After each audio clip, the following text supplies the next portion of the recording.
Wait a second, blue. I could have sworn that his eyes were brown a moment ago. Strange. When we brought him home, Goldie and Teddy didn't take much notice whilst Fifi growled and hid behind the couch. Instead of getting aggressive, Joey simply looked up at me in confusion. I hoped that in time they would get along better. Not much changed in most aspects of our life. Fifi didn't seem to like him anymore, but I knew I had to give it time.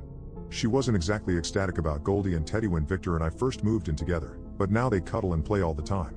Still, it seemed her fears were getting worse. I'd wake up in the middle of the night to find her hiding in the strangest places, shaking and whimpering but unharmed. Joey was nearby, looking around, confused about the situation.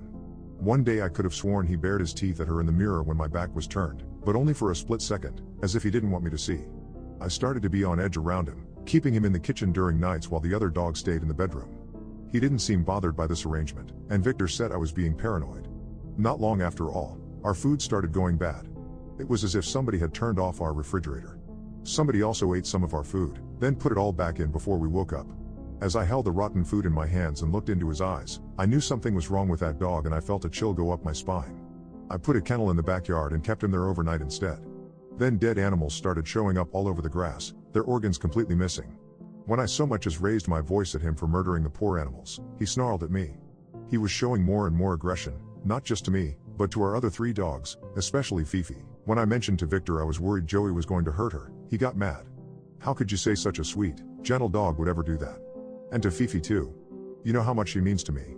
Fifi and another dog belonged to his sister, but his sister and the other dog passed away in a car accident a couple weeks before we met. I didn't want to upset him further, so I dropped it. That was until I woke up to whimpers, which then turned into screams in the middle of the night.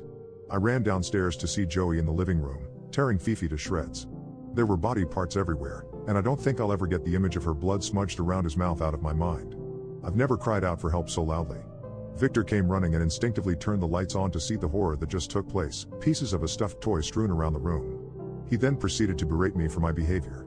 Seriously, Rachel, what the hell's been up with you lately? Why are you so out to get this innocent dog? All the while, Joey's eyes bore into me, looking more sinister and soulless than ever. I'd had enough of the mind games. Then it happened.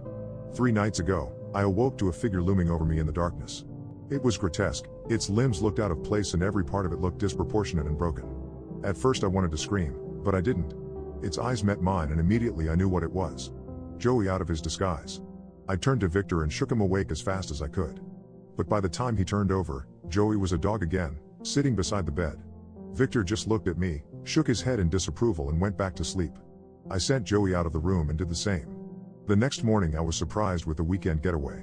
We hastily packed our bags and Victor solemnly said goodbye to Joey as the place only allowed small dogs. A friend would be coming over later to pick Joey up to stay with him while we were away.